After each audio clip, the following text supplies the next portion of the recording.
नमस्कार दोस्तों, मैं सूरज स्वागत करता हूं आपका अपने YouTube channel learn IT with Suraj में। हेलो दोस्तों, स्वागत है आपका आज के हमारे वीडियो में, जिसमें हम देखने वाले हैं पाइथन की एक और प्रोग्रामिंग और इस प्रोग्रामिंग के लिए हम आपके सामने लेकर आए हैं ये 3 स्क्रीन। आप ध्यान से देखिए यहाँ पर 3 स्क्रीन मतलब एक ही स्क्रीन के अंदर हमने 3 विंडो ओपन करके रखी हुई है। पहला विंडो आपको दिखाई दे रहा है आइडियली जहाँ पे हमें आउटपुट देखना है। दूसरा वो प्रोग्राम मैंने ऑलरेडी लिख के रखा हुआ है। तीसरा इसी प्रोग्राम को हम कैसे सोच के लिखते हैं मतलब कि अगर आपके सामने एक क्वेश्चन आ जाए, अगर आप एक स्कूल के स्टूडेंट हैं, कॉलेज के स्टूडेंट हैं या सपोज़ कीजिए कहीं पर आप प्रोग्रामिंग कॉम्पिटिशन में हैं और आपके सामने ये क्वेश्चन आ जाए कि पाइथन में आपको ये प्रोग्रामिंग करनी है, तो आप उस समय कैसे सोचेंगे कि उसमें क्या-क्या काम करना है, कौन से लॉजिक्स लगाने हैं, कौन से वेरिएबल लेने हैं, वो सारी थिंकिंग करते हुए मैं आपको इस एरिया में कोडिंग करते हुए दिखाऊँगा और उसके पहले ही मैंने आपको यहाँ पर कोडिंग लिख के दिखा दी है कि यही कोडिंग इधर होने वाली है। ठीक है? तो आइए आगे बढ़ते हैं। सबसे पहली चीज़ हमारा क्वेश्चन क्या है इसको ध्यान से देखिए। Write a program to check whether an integer number is a single digit और डबल डिजिट और 3 डिजिट नंबर और मोर देन 3 डिजिट नंबर। मतलब कि आपके पास एक नंबर अवेलेबल है जिसको आपको ये चेक करके बताना है कि क्या वो नंबर सिंगल डिजिट है, डबल डिजिट है, ट्रिपल डिजिट है या फिर 3 डिजिट से ज़्यादा वाला वो उसका नंबर है, ठीक है? ये आपको चेक करना है with the help of Python coding. तो आइए, इसके लिए हम प्रोग्रामिंग कैसे शुरू करते हैं? अब सबसे पहले हमें ये थिंक करना है कि हमें वो नंबर चाहिए। मतलब एक नंबर चाहिए जिसको हमको चेक करना है, तो पहले वो नंबर लेने के लिए हमें क्या करना पड़ेगा? सबसे पहली चीज़ इनपुट फंक्शन का यूज़ करना पड़ेगा। वेरी गुड अब आपको याद रह रहा है, वेरी गुड। और इनपुट फंक्शन से हम जो भी इनपुट लेंगे उसको कहीं न कहीं रखना पड़ेगा मतलब हमें एक वेरिएबल की भी ज़रूरत होगी, राइट? तो इस बेस पर मैं एक चीज़ डिसाइड करता हूँ कि मैंने एक वेरिएबल ले लिया एक्स, ठीक है? ये मैं यहाँ लिखता हूँ एक्स, लीजिए एक्स लिख दिया। अब मैं यहाँ पर इक्वल टू जो कि असाइनमेंट ऑपरेटर है देने के बाद मैं यहाँ पर इनपुट फंक्शन का यूज़ करता हूँ, इनपुट। ये पैरेंथेसिस ऑन ऑफ कर दिया मैंने, डबल कोट लगाया, इसके अंदर मैं क्या दूँगा? इसके अंदर मैं दूँगा मैसेज और मैसेज हम क्यों देते हैं? आपको मैंने पहले भी प्रोग्रामिंग में बता रखा है क्योंकि हम चाहते हैं कि यूज़र को समझ में आए कि उसको यहाँ क्या प्रोसेस करना है। तो मैं लिखता हूँ एंटर नंबर,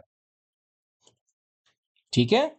लेकिन आपको याद रखना होगा कि इनपुट फंक्शन से जो भी इनपुट आता है वो स्ट्रिंग के फॉर्मेट में आता है और हमारा प्रोग्राम किस चीज़ के लिए काम कर रहा है? इंटीजर्स वैल्यू के लिए और आने वाला जो भी डेटा होगा वो होगा स्ट्रिंग के फॉर्मेट में। तो हमें इसको अभी कन्वर्ट करना होगा। इसके लिए हम क्या यूज़ करेंगे? इसके लिए हम यूज़ करेंगे इंट फंक्शन, ठीक है? ये देखिए मैंने इंट लगा दिया, ये आ गया इधर पर। लीजिए, इनपुट फंक्शन की हेल्प से हमने एक मैसेज किया कि एंटर नंबर तो यूजर को ये मैसेज दिखाई देगा। अब वो वैल्यू इनपुट करेगा और उस वैल्यू को जो कि स्ट्रिंग के फॉर्मेट में आ चुकी है, उसको हम इंट फंक्शन की हेल्प से इंटीजर में पहले कन्वर्ट कर रहे हैं, असाइनमेंट ऑपरेटर की हेल्प से एक्स के अंदर में स्टोर करवा रहे हैं।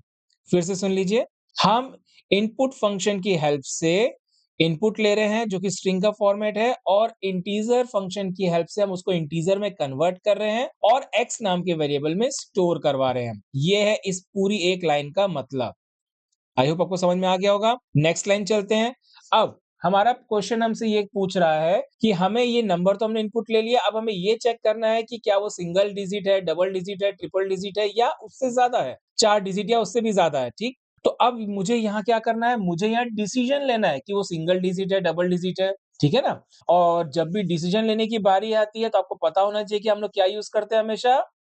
Very good, if else statement, ठीक है? अब इफ एल्स के भी टाइप होते हैं, जैसे कि इफ जिसको हम सिंपल इफ बोलते हैं, दूसरा होता है इफ एल्स, तीसरा होता है नेस्टेड इफ एल्स और चौथा होता है इफ एलिफ लैडर। तो हमें इसमें से कौन-सा यूज़ करना है ये हमारा जो सोचने का तरीका है, पैटर्न है वो बताता है कि हमें किस तरीके से इसमें वर्कआउट करना है। तो मेरा अभी का जो कॉन्शियस माइंड कहता है कि मुझे यहाँ पे इफ एलिफ का यूज़ करना चाहिए क्योंकि एक ही नंबर को मुझे 3 से 4 बार चेक कराना पड़ सकता है, इस वजह से। तो मैं यहाँ पर लिखता हूँ इफ वो वैल्यू मैंने किसमें ली है? एक्स में। If x is greater than और इक्वल टू क्योंकि 0 भी हो सकता है। अगर x की वैल्यू 0 के बराबर है या 0 से बड़ी है। मैंने यहाँ बोला यदि x की वैल्यू बड़ी है 0 से या बराबर है 0 के, ऐसा भी बोल सकते हैं। एंड ये हो गया एंड ये जो है, जो मैंने एंड लिखा है, ये इंग्लिश वाला एंड नहीं है, ये एक एंड ऑपरेटर होता है पाइथन में, जो दो अलग-अलग स्टेटमेंट को आपस में जोड़ के काम करने का काम करता है। जो लोग पाइथन पढ़ रहे हैं वो इसके बारे में अच्छे से जानते होंगे। अगर आपको ये समझ में नहीं आ पा रहा है तो आप बताइए, मुझे कमेंट कीजिए, मैं आपको पाइथन का कोर्स भी ऑनलाइन यहाँ यूट्यूब में करवा सकता हूँ। अगर आप मुझे कमेंट करेंगे तो मैं पाइथन का पूरा कंप्लीट कोर्स भी आपको करवा दूंगा, नहीं इसी चैनल में, ठीक है। फिलहाल हम आगे बढ़ते हैं। तो यहां पर if x is greater than equal to 0 and x is less than 10, और if के जो स्टेटमेंट है उसको हम कोलन के थ्रू इस स्टेटमेंट को पूरा कर लेते हैं, ठीक है। यहाँ पे हमने बोला यदि x की वैल्यू 0 से बड़ी या बराबर है और 10 से छोटी है। देखिए मैंने यहाँ पर इक्वल टू साइन नहीं लगाया, क्यों? अगर इक्वल टू लगाऊंगा तो ये डबल डिजिट को भी काउंट कर लेगा, और मुझे मालूम है कि 0 से 10 के नीचे मतलब 9 तक सारे डिजिट सिंगल होते हैं। तो मैंने अपना ये वाला जो एरिया था, सिंगल डिजिट वाला क्राइटेरिया, इस जगह पे फुलफिल कर लिया, सिंगल डिजिट। अगर ऐसा हो जाए तो मैं क्या करूंगा? मैं करूंगा प्रिंट, ठीक है। और उसमें लिख दूंगा स्टेटमेंट, क्या लिख दूंगा? ये देखिए, ये लिखा हुआ दिख रहा है, मैं यहां से कॉपी पेस्ट कर लेता हूं, तो मेरा क्या समय भी बच जाएगा यहाँ पर। लीजिए, आपको समझाने में ज्यादा इजी हो जाएगा मुझे, ठीक है। ये हो गया।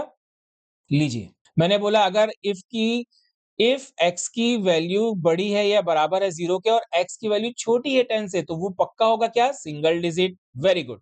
अब क्या ये हमारा काम खत्म हो गया? नहीं, अभी तो हमें इसको चेक करना है, क्या पता हो सकता है वो डबल डिजिट हो या ट्रिपल डिजिट हो, तो उसके लिए इसी इफ की कंडीशन को आगे बढ़ाना होगा। इसलिए मैंने कहा था इफ एलिफ कंडीशन यूज करेंगे हम, ठीक है। तो अब मैं बैक स्पेस दबा के थोड़ा सा कर्सर को स्टार्टिंग में लेके आता हूं और यहां लिखता हूं एलिफ, एल इफ। अब एलिफ में थोड़ा सा इसको एक एंट्री की प्रेस नीचे कर देते ताकि क्लियर दिखाई दे। एलिफ में लिखते हैं अगर x की value greater than equal to है किसके? 10 के। ये जहां से ये छूटा था ना, ये वाला एरिया, इसी को कंटिन्यू करेंगे यहाँ पर। 0 से 10 हो गया तो अगला क्या होगा? 10 से 3 डिजिट के लिए जाना है, मतलब 10 से 100 के लिए, याद रखिएगा इसको। तो x is greater than equal to 10 और बीच में क्या आ जाएगा? ये एंड, याद रखिएगा इसको। तो हम लिखते हैं यहाँ पर ए एंड डी, एंड, और उसके बाद लिखते हैं और x की वैल्यू अगर छोटी है 100 से, और कोलन साइन लगा दिया हमने, ठीक। अब इस बेस पर अगर ये हो जाए तो याद रखिएगा 10 जो दिख रहा है ये 2 डिजिट है, और 100 से छोटा है मतलब लास्ट क्या होगा? 99, मतलब वो भी 2 डिजिट। मतलब 10 से लेके 99 के बीच में अगर कोई भी वैल्यू आ जाए तो वो कितने डिजिट की होंगी? वो होंगी 2 डिजिट की, ठीक है। तो बस ये वाला स्टेटमेंट यहां से मैं कॉपी कर लेता हूं और मैं यहां लाके पेस्ट कर देता हूं। लीजिए, अगर ये कंडीशन ट्रू हो जाए तो मेरा क्या हो जाएगा? डबल डिजिट नंबर होगा, कंफर्म। एंटर की प्रेस करते हैं, एक और एंटर की प्रेस करके हम बैक स्पेस दबाते हैं ताकि एक और एलिफ लगाएं। क्यों? क्योंकि ये हो गया सिंगल डिजिट, ये हो गया डबल डिजिट। अब अपन को क्या निकालना है? ट्रिपल डिजिट भी निकालना है। तो फिर से लगेगा क्या? Elif, elif, again x greater than equals to, इस बार क्या लगेगा? सोच के बताइए। देखिए, स्टार्टिंग में 0 से 10 किए थे, उसके बाद इसी की कंटिन्यूएशन में 10 से 100 किए हैं। अब इसी की कंटिन्यूएशन में जाना तो यहाँ क्या करेंगे? वेरी गुड, 100, और उसके बाद लिखेंगे एंड, और x इज लेस देन क्या हो जाएगा? 3 डिजिट का सबसे नियरेस्ट कौन सा आ सकता है अपने पास? लास्ट वाला 999 होता है, तो उससे बड़ा क्या होगा? 1000, दैट इज 1000। समझ में आया? इस तरीके से हमने अपने लॉजिक को लगाया, ठीक। अब इसके बाद एंटर की प्रेस करते हैं। याद रखिएगा, ट्रिपल डिजिट वाली अगर कोई वैल्यू होती है तो वो 100 से 999 मतलब 999 तक ही हो सकती है। 1000 होते ही कितने डिजिट हो जाएंगे? 4 डिजिट। इसलिए यहाँ इक्वल टू के साइन नहीं आ रहे, दिख रहा है यहाँ पर, ठीक। अब मुझे यहाँ क्या करना है? यहाँ हम लिखेंगे, लीजिए, प्रिंट स्टेटमेंट का यूज करेंगे और हम यहाँ लिखेंगे 3 डिजिट नंबर, ठीक है। और हम यहाँ लिखेंगे ये प्रिंट करके 3 डिजिट नंबर, ठीक है। अब सपोज कीजिए इसके भी आगे अगर निकल जाए तो क्या होगा? तो फिर कितना लगाएंगे? इससे अच्छा, क्योंकि हमारा क्वेश्चन क्या है? 3 डिजिट एंड अबव में खत्म हो रहा है, तो इसके बाहर जो भी होगा डेफिनेटली क्या होगा? 4 डिजिट या उससे ज्यादा ही होने वाला है। तो हम क्या करते हैं उसके लिए?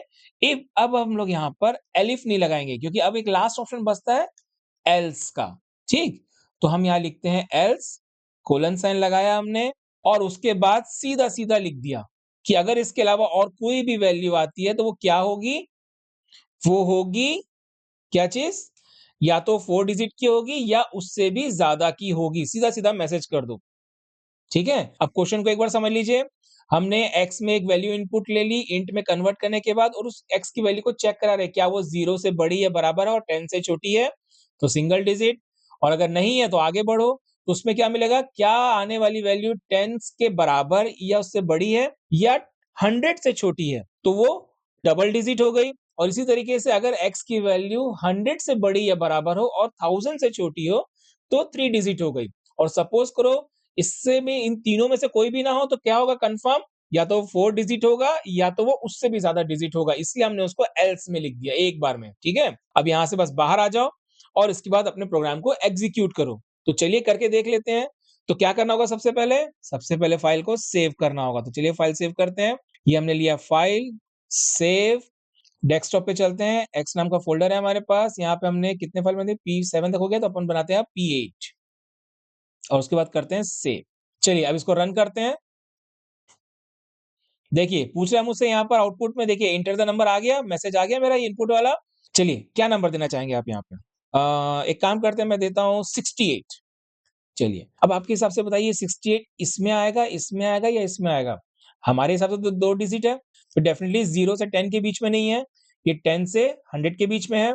इसका मतलब ये डबल डिजिट प्रिंट होना चाहिए, तो एंटर प्रेस करके देखते हैं आता है कि नहीं? लीजिए, बिल्कुल सही हो गया। एक काम करते हैं, एक बार और रन करके देखते हैं। इस बार मैं एक काम करता हूँ 998 जो इसके बीच में आ रहा है, ये वाला दिख रहा है? ये वाला, यहाँ आ रहा है, तो इस पे ट्राई करके देखते हैं, आता है कि नहीं, ठीक? अब मैं यहाँ लिखता हूँ 998 क्या करता है? आना क्या चाहिए? 3 डिजिट आना चाहिए? लीजिए, वेरी गुड, 3 डिजिट आ गया। लीजिए, वेरी गुड, 3 डिजिट आ गया। अब ये सब तो काम कर ही रहा है, चलो आपको ये डिजिट भी देखना है, तो एक काम करते हैं, मैं आपको एक बार फिर से रन करके दिखाता हूँ और इस बार मैं आपको देता हूँ 0 भाई 0 तो कोई वैल्यू नहीं है, लेकिन 0 आ किस में रहा है? ये कंडीशन में आ रहा है ना, तो ये क्या होना चाहिए? सिंगल डिजिट होना चाहिए। तो देखते हैं आउटपुट को प्रिंट करके एक बार एंटर की प्रेस करते हैं। लीजिए सिंगल डिजिट मतलब हमारे ये तीनों कंडीशन प्रॉपर रन कर रहे हैं, लेकिन अभी हमने एल्स को चेक नहीं किया। एल्स को कैसे चेक करेंगे? एक बार और रन करते हैं इसको और यहाँ पर एंटर की प्रेस करते हैं और कोशिश करते हैं कि 3 डिजिट से ज़्यादा दें। तो एक काम करते हैं 1001 दे देते हैं, जो इसके एक ऊपर है या फिर 1000 भी दे सकते हैं क्योंकि ये भी खुद 4 तो एक काम करते हैं, यहाँ पर हम 1000 ही लिखते हैं। अब आपको लगेगा 1000 तो इसके अंदर आ रहा है, ये वाले में नहीं, ध्यान से देखिए, यहाँ 100 के बराबर या उससे बड़ा और 1000 से छोटा बोल रहा है, बराबर नहीं बोल रहा है, मतलब 3 डिजिट नहीं, 4 डिजिट में जाएगा ये, ठीक? एंटर की प्रेस करके देख लेते हैं आउटपुट आ रहा है कि नहीं? लीजिए आ गया, 4 डिजिट ये देखिए थोड़ा-सा इसको बड़ा करता हूँ ताकि आपको क्लियर नज़र आए। क्या लिखा हुआ है? 4 और मोर डिजिट नंबर ये वाला मैसेज 4 और मोर डिजिट नंबर। इस तरीके से हमारा इफ एलिफ स्टेटमेंट काम करता है और लास्ट में अगर कोई भी कंडीशन ट्रू ना हो तो एल्स वाला अपने आप रन करता है। आई होप आपको ये सब समझ में आ गया होगा। मिलते हैं आपसे अगले वीडियो में। धन्यवाद। तो दोस्तों, आज की वीडियो में बस इतना ही। मिलते हैं आपसे अपने अगले नए वीडियो में। तब तक के लिए हमारे चैनल को लाइक करें, अपने दोस्तों के साथ शेयर करें और सब्सक्राइब ज़रूर करें। साथ ही बेल आइकन को क्लिक कर दें ताकि हमारी हर नई वीडियो की नोटिफ़िकेशन आप तक जल्द से जल्द पहुँचे। और आज के टॉपिक से रिलेटेड अगर आपका कोई भी डाउट हो, तो आप हमें कमेंट कर सकते हैं। Thanks for watching my channel learn IT with Suraj.